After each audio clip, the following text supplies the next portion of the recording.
kita kalau nggak bawa handphone sekarang ini Mbak, Susah. gitu kan. Lebih baik ketinggalan handphone apa dompet? Pasti kita pilih ketinggalan dompet kan. Kalau handphone kita bisa segala macam kan. Iya, kemudian juga bisa pakai online. iya.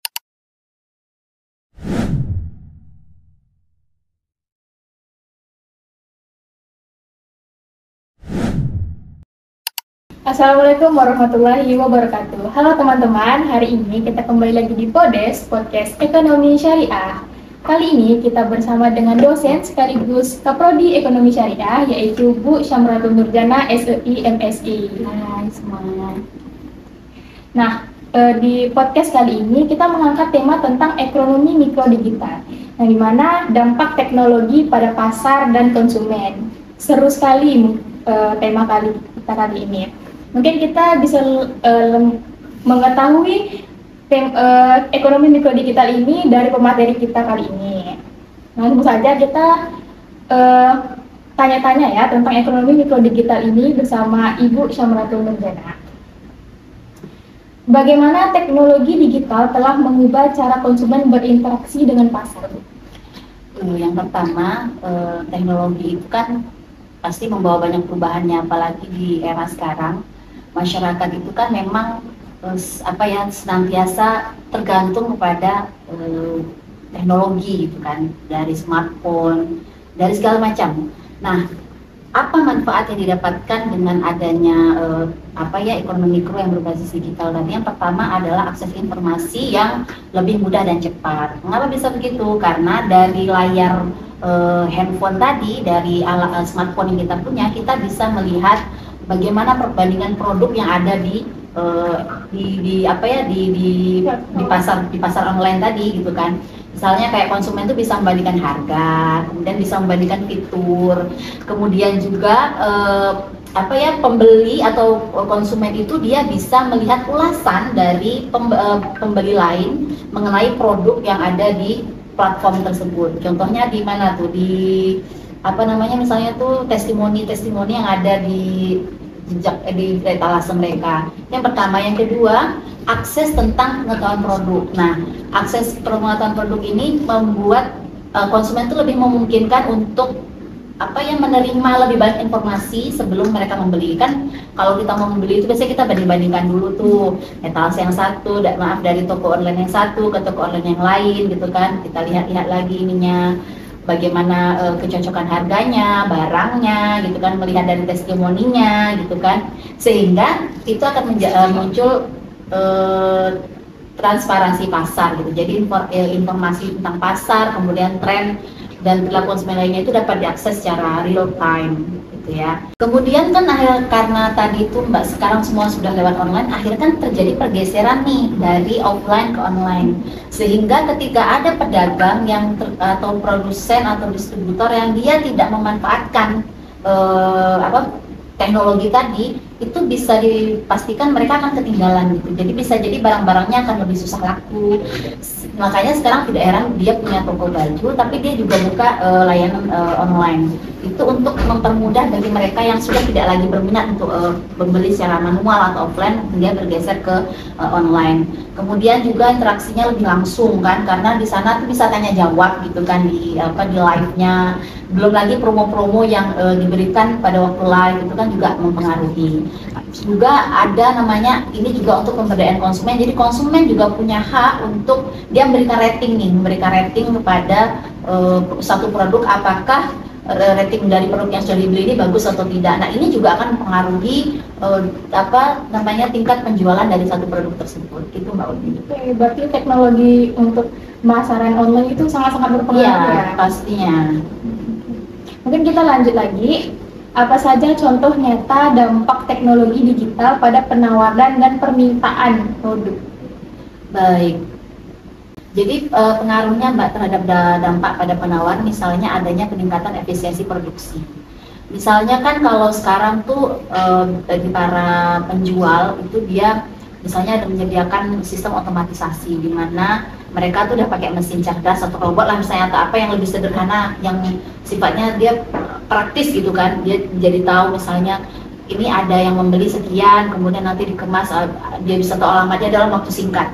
Nah ini memungkinkan terjadinya apa? Peningkatan penawaran karena merasa si konsumen ini merasa lebih cepat terlayani segala kebutuhannya. Ini dampak ekonomi mikro digital terhadap dampak pada penawaran. Jadi semakin banyak barang yang bisa ditawarkan di platform-platform yang mereka miliki, sehingga efeknya adalah terjadi perluasan pasar. Bukan perluasan pasar bentuknya apa? Misalnya nih toko online nih bisa menjual berbagai produk ke berbagai negara, gitu kan. Sekarang ini kan mudah mbak gitu, mudah maksudnya memungkinkan semua orang tuh bisa membeli apapun dan bisa menjual apapun ya. Dulu siapa orang mau membeli daun pisang misalnya, tapi sekarang daun pisang tuh bisa dijual sampai ke luar negeri misalnya. Itu kan berkat kemudahan teknologi yang mereka miliki gitu kan. Kemudian ada namanya perluasan pasar bentuk marketplace. Ini kan kalau kita kenal saya sebut namanya ya ini ya, misalnya Shopee, kemudian Lazada. Ini kan bisa untuk menghubungkan berbagai penjual dan pembeli dari belahan dunia manapun. Kita bisa berbelanja ke luar negeri, orang luar negeri juga bisa berbelanja ke kita. Selanjutnya ada namanya personalisasi produk. Nah, kalau personalisasi produk itu, ini konsumen ini dapat mengkustomisasi atau dia dapat mengkelompokkan gitu ya produk sesuai dengan preferensi mereka. Contoh, ada nih toko online jual sepatu. Nah, kita bisa mengelompokkan kita punya sepatu warna apa, ukurannya apa, itu kita bisa lihat jelas gitu ukurannya kan. Kemudian juga ada kadang di aplikasi-aplikasi tertentu kita mendapat saran-saran gitu kan, saran-saran misalnya konsumen nih udah pernah membeli satu produk, nanti akan ditawarkan lagi sebaiknya ada produk yang disarankan Anda juga bisa mencoba ini misalnya. Nah itu juga memungkinkan untuk itu yang disebut dengan perluasan pada dampak yang berdampak pada penawaran. Nah kemudian kalau permintaan jelas, kalau permintaan karena yang ditawarkan itu banyak, yang namanya konsumen kan ditawarin kan pasti awalnya mungkin walaupun misalnya awalnya tidak tertarik karena setiap hari nonton gitu kan, nah itu bisa lama-lama bisa terpengaruh juga gitu kan, asik gitu kan. Ada satu masa mungkin kita bisa lihat live tuh bisa beberapa live gitu untuk kita hanya membandingkan harga, kemudian kita lihat bagaimana sistem penjualannya, kemudian kita lihat ratingnya, kemudian kita lihat ulasan-ulasan dari konsumen lain saat membeli barang-barang dari mereka. Nah karena adanya perubahan dampak permintaan, tentu ini menyebabkan perubahan perilaku konsumen. Jadi kalau dulu nih Mbak, karena misalnya kayak saya ini orang yang lahir di era-era 80-an gitu kan, jadi mengalami masa anak-anak remaja di 90-an, mengalami masa remaja ke dewasa 2000-an, dan itu teknologi belum berkembang seperti sekarang.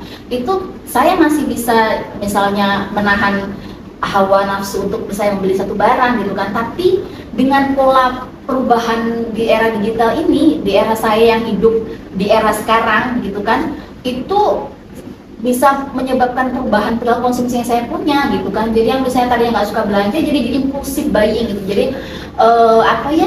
melihat sesuatu tuh kita terpengaruh. Misalnya nih ada orang jual produk, mohon maaf yang paling laku di pasaran misalnya skincare lah, misalnya skincare dibeli kakak misalnya apa gitu ya yang dia sifatnya bundling gitu kan, yang tadinya kita merasa nggak perlu itu karena wah ini mumpung sehingga kita menjadi orang yang beli, jadi tidak sadar kita akhirnya melakukan pembelian yang terlalu berlebihan, terlalu banyak.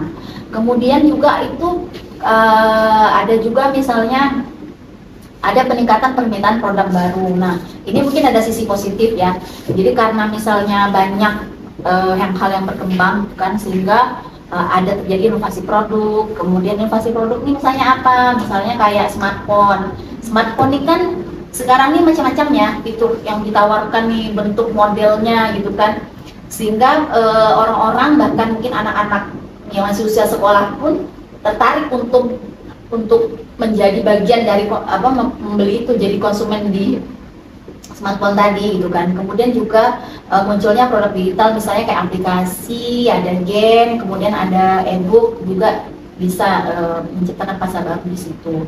Nah kalau ditanyakan contoh nyata dalam berbagai sektor, misalnya bisa dari retail, misalkan ada e-commerce ini kan mengubah cara berbelanja konsumen dari manual yang harus datang, kemudian kita tinggal duduk di rumah, nanti barangnya datang gitu kan. Kemudian juga di bidang pariwisata misalnya platform yang menawarkan bisa membooking tiket jauh-jauh hari di mana yang ingin kita datangi misalnya.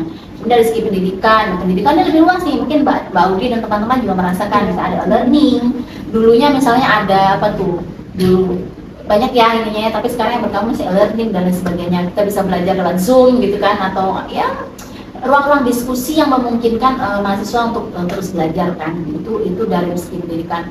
Kalau kesehatan sekarang menyediakan dokter online loh gitu kan. Dokter online udah dengan tarifnya, kemudian nanti kita telepon, kalau kita nggak bisa ngambil obatnya ada fasilitas nganterin, yang penting ada duitnya gitu kan, yang penting ada dananya. Kemudian transportasi ini misalnya ada sekarang misalnya, atau ojek online lah ya, ojek online yang bisa mengubah cara orang berpergian. Jadi nggak punya motor pun kita bisa kemana-mana. Berarti nyata dampaknya ini sangat-sangat kelihatan besar banget, apalagi banyak sekali dampak yang positif kan. Jangan teman-teman pasti ngerasain kan sekarang kan. Terus sekarang kalau ada platform untuk belanja-belanja gitu tuh, anak-anak sekarang tuh juga, kalau kata sekarang tuh FOMO, ikut-ikutan. Itu juga yang harus diwaspadai ya. Ya, tadi kan anak-anak remaja sekarang tuh FOMO, makanya tadi kata Ibu bilang tuh benar. Jadi kita tuh belanjanya sampai berlebihan. Iya, betul Mbak. FOMO itu kan apa ya, bahasa ininya kan ikut-ikutan tren gitu ya, tren. Jadi apa yang orang lakukan, dia juga ingin melakukan supaya ikut tren. Mau itu bagus kan, mau tidak bagus, yang penting sudah ikut. Contoh challenge misalnya makan makanan dari mohon maaf saya dari Thailand yang ikan mentah apa segala macam misalnya ya, lalu satu artis makan ya, apalagi kan ini biasa rujukannya memang para artis biasanya ya, para public figure, selebgram apalah gitu kan, di situ yang YouTuber atau apa yang mereka ikuti gitu kan, sehingga menyebabkan anak-anak atau kita bahkan yang ini yang bukan anak-anak lagi misalnya, itu juga ikut terpengaruh untuk mengikuti gaya hidup mereka yang kita lihat di dunia digital, di dunia online tadi ya. Nah, apa efeknya gitu kan? Efeknya adalah terjadinya peningkatan konsumsi yang besar-besaran. Nanti ada pertanyaan, lah kalau misalnya banyak orang konsumsi kan berarti banyak yang membeli, berarti kan pedagangnya laku gitu ya. Tapi harus diingat gitu kan, bahwa Islam itu kan juga melarang sesuatu yang berlebihan, itu ada sebabnya. Pembelian yang berlebih-lebihan atau pola konsumsi yang berlebihan menyebabkan pembelian yang berlebih-lebihan, permintaan yang berlebih-lebihan, itu juga akan menyebabkan berkurangnya sumber daya alam yang digunakan sebagai bahan baku untuk barang-barang yang dijual, kan semuanya itu dari alam gitu kan. Nah, ketika kita tidak bijak dalam menggunakan ini tadi fasilitas yang Allah berikan gitu, yang kita manfaatkannya justru dengan sembarangan gitu kan, dengan ikut-ikutan, mau dia bagus tidak bagus, efeknya itu justru akan menimbulkan dampak negatif bagi konsumen sendiri kan. Contoh juga, mohon maaf misalnya ini perilaku konsumsi, saya artikan konsumsi yang makan ya, misalnya makan minum. Ini ada contohnya mukbang misalnya ya, mukbang. Nah, mukbang itu kan sekarang jadi tren banget, atau ini ya gitu, bahwa makan dalam jumlah besar, mengikuti challenge dari penonton gitu ya, untuk dia supaya bisa menambah followers itu kan, dia mengikuti makan ini sebanyak-banyaknya tanpa mempedulikan aspek manfaat atau mudarat bagi dia, sehingga ada kasus-kasus tertentu bahwa orang jadi sakit sampai kehilangan nyawa gara-gara melakukan aktivitas mukbang tadi gitu. Nah, itu juga sangat membahayakan. Maka berarti apa-apa yang ditawarkan dalam platform-platform mereka, atau misalnya di aplikasi-aplikasi, tidak semua bisa kita ambil gitu kan. Nggak semuanya juga ada manfaatnya. Iya, betul. Ada juga dampak negatifnya. Iya pasti segala itu. Mau harus pandai-pandai memilah mana yang ada ditampilkan di kita. Betul Mbak. Oke, kan tadi ngomongkan beberapa platform-platform digital kan, itu pasti ada mempengaruhi struktur pasar tradisional. Tadi kata Ibu tadi udah mulai menyangkut-nyangkutkan sama pasar tradisional. Itu gimana pengaruhnya itu? Nah, gini, pasar tradisional itu kan, yang kita nilai pasar tradisional itu seperti apa? Misalnya kan mereka yang masih bukan berarti menjual barang-barang lama ya. Pasar tradisional itu adalah yang dikatakan tradisional sekarang itu mereka yang masih melakukan penjualan dengan cara lama gitu kan. Jadi masih manual, masih kayak ke pasar menunggu beli. Sementara kita sistemnya sekarang tuh kata orang apa ya, jemput bola ya, maksudnya kita yang penjual yang mendatangi pembeli. Nah, kalau misalnya pasar-pasar tradisional tadi tidak mampu untuk ikut andil gitu dalam ini mereka dalam dunia digital tadi, maka itu khawatirnya nanti akan makin bergeser. Kan? Nah, contoh sekarang berapa banyak sih sekarang orang tuh udah nggak segan gitu, udah nggak aneh gitu, kan nggak segan, udah nggak aneh belanja walaupun sekedar minyak gitu ya, mohon maaf saya sekedar pasta gigi, sabun itu tuh pakai online gitu kan, sehingga kalau mereka yang hanya menunggu pembeli ya udah gitu kan, berarti akan semakin sedikit kemungkinan ada yang membeli barang-barang yang dia punya. Jadi walaupun dia pasar tradisional harusnya bisa mampu mengikuti tren sekarang. Iya, jadi tradisional bukan berarti yang kuno atau ketinggalan zaman ya, karena barang kuno pun sekarang justru mahal karena makin banyak dicari kan gitu. Tapi bagaimana dia tuh bisa menyeimbangkan usaha dia punya toko misalnya, dia jual offline juga untuk lingkungan sekitar dia, tapi dia juga membuka pasar online untuk orang-orang yang di luar yang menonton dia gitu. Sekarang nasi kuning aja orang jualan pakai online, pakai live loh mbak. Kan kalau lihat kan, kalau misalnya nggak bisa mengikuti ya bakal ketinggalan. Iya, bakal ketinggalan, betul sekali. Kan kayak itu pasar-pasar tuh pasti banyak banget ya kan, kayak gitu tadi dalam satu platformnya bisa banyak banget gitu. Nah, macam mana dampak teknologi dari persaingan di pasarnya? Nah, kalau misalnya dampak teknologi digital terhadap persaingan pasar, ini yang pertama, ini menurunnya hambatan masuk. Jadi ini bisa meminimalkan biaya operasional, ya. Jadi teknologi digital ini tuh bisa mengotomatiskan banyak proses. Jadi misalnya nih pada proses dari barang ini diolah atau jadi barang kemudian sampai ke konsumen, ini kalau sekarang tuh harusnya dia lebih ringkas perjalanannya sehingga masyarakat tuh bisa lebih bisa menerima barang itu lebih cepat gitu kan. Nah, itu yang diinginkan masyarakat kan sebenarnya, dicari mana sih toko-toko online yang dia tuh bisa barangnya bagus tapi nyampe ke dia cepet. Nah, kan maunya maksudnya begitu. Nah, itu berarti produsen harus kotak-kotak untuk bagaimana dia mengurangi biaya overhead, kemudian juga menjangkau pasar yang lebih luas tapi tidak perlu fisik yang besar. Sekarang tuh mbak, toko online itu hanya di rumah-rumah, dia bukan punya perusahaan apa-apa, dia hanya toko kecil di rumah, tapi dia karena dia mampu membangun jaringan dia di luar gitu, jadi dia laku gitu. Kemudian kalau dampak teknologi lainnya peningkatan persaingan ya.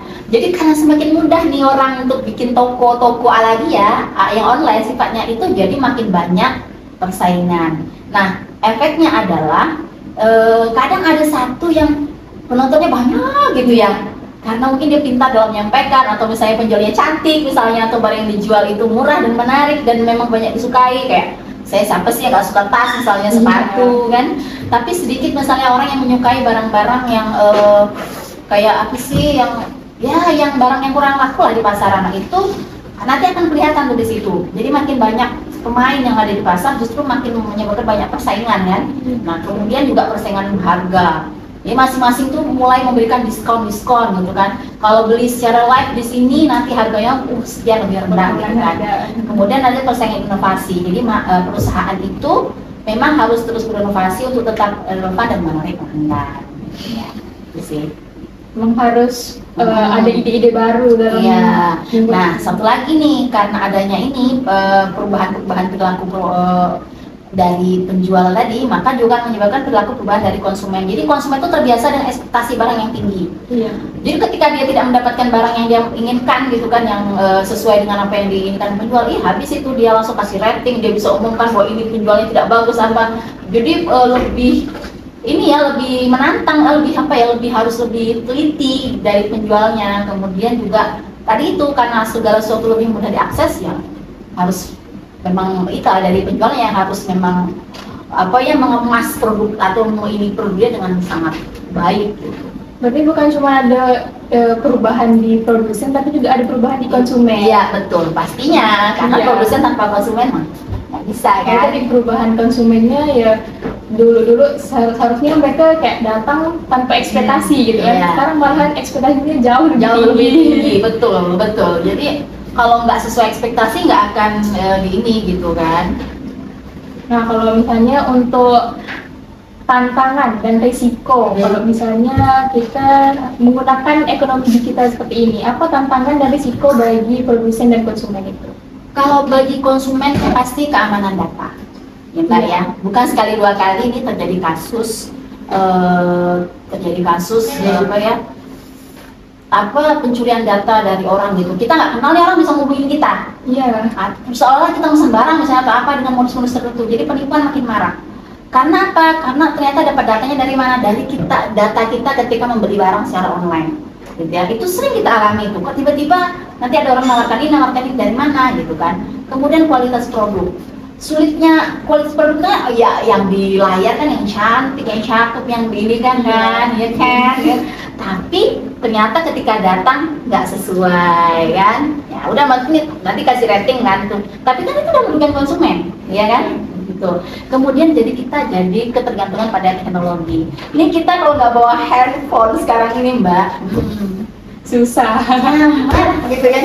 Lebih baik ketinggalan handphone apa dompet? Pasti kita milih ketinggalan dompet kan. Kalau handphone kita bisa segala macam kan. Iya, kemudian juga bisa pakai online. Iya. Jadi kita ketergantungan pada produk layanan dan lain sebagainya. Selanjutnya juga ada tadi tuh FOMO. Jadi masyarakatnya jadi suka ikut-ikutan, memicu barang yang sebenarnya tidak terlalu penting karena banyak makin jadi beli. Jadi kayak gitu. Kalau produsen jelas, persaingan ketat, kemudian perubahan perilaku konsumen yang tuntutannya lebih tinggi, kemudian keamanan cyber, kemudian ketergantungan pada platform digital dan regulasi yang kompleks. Berarti kita juga sebagai konsumen itu juga harus benar hati-hati karena data tuh sangat-sangat mudah bocor kan. Betul. Kemarin ada isu-isu tuh ada orang yang mereka tuh sebenarnya udah bayar online, tapi tukang kurirnya suruh bayar lagi. Nah jadi yang konsumen, yang konsumen nggak ngecek lagi, jadi dia harus bayar 2 kali. Itu juga dampak negatif banget. Nah berarti pertama ya konsumennya yang harus pandai-pandai melindungi data pribadi. Jadi harus punya sandi yang kuat. Kemudian jangan mudah memberikan data atau mengklik tautan-tautan yang memang harus ini kan secara yang harus digunakan secara teratur gitu kan. Kemudian harus ada verifikasi penjual, pastikan kita tuh bertransaksi dengan penjual yang terpercaya dan memiliki reputasi yang baik, baca syarat ketentuannya. Kemudian juga kita boleh melaporkan kalau terjadi penipuan. Mungkin kita udah masuk ke pertanyaan terakhir untuk Ibu, itu bagaimana regulasi dan kebijakan pemerintah harus beradaptasi dengan perkembangan ekonomi digital ini? Yang tentu pertanyaan kenapa sih regulasi harus beradaptasi? Pertama karena teknologi itu berubah cepat. Kemudian juga ada perlindungan konsumen, terus ada persaingan yang sehat, kemudian ada pengembangan ekonomi. Nah, bagaimana regulasi ini harus beradaptasi? Pertama, prinsip regulasi itu harus didasarkan pada prinsip-prinsip yang fleksibel dan adaptif sehingga mudah disesuaikan dengan perubahan teknologi dan pasar. Dia harus lihat gitu kan, pasar sekarang itu kayak mana. Nah, itu harus kita tentukan regulasinya. Kemudian juga fokus pada hasil bukan pada proses. Misalnya regulasi itu lebih baik berfokus pada hasil yang dicapai, misalnya seperti perlindungan kepada konsumen, misalnya untuk melahirkan persaingan yang sehat daripada mengatur setiap detail proses bisnis. Kemudian kolaborasi dengan sektor swasta. Nah, ini juga pemerintah ini perlu melibatkan pelaku bisnis dalam proses pembuatan regulasi sehingga regulasi yang dihasilkan itu lebih relevan dan efektif. Selanjutnya ada pemantauan dan evaluasi yang kontinu. Itu juga perlu karena regulasi ini harus terus dievaluasi apakah ini mendatangkan banyak manfaat untuk konsumen atau produsen atau justru sebaliknya. Itu sih ininya. Mungkin itu saja yang kita perbincangkan sama dosen kita. Jadi mungkin dampak dari ekonomi digital ini sangat banyak ya, bukan cuma dampak negatif tapi juga ada dampak positifnya. Dampak positifnya ya kalian tahu semuanya, Kak, kita di rumah aja bisa berbelanja dan bisa menggunakan platform digital yang sangat-sangat canggih untuk era zaman sekarang ini. Tapi ada juga dampak negatifnya, yaitu kita harus menjaga data kita dengan baik dan kita harus sangat meneliti apa yang kita lihat di digital zaman sekarang ini. Mungkin itu saja dari saya. Saya selaku moderator mengundur diri. Saya sama Terlijana juga pamit. Mohon maaf jika yang disampaikan masih banyak kekurangan. Ya, saya Aulia Putri dari pengurus HMPS Ekonomi Syariah. Wassalamualaikum warahmatullahi wabarakatuh.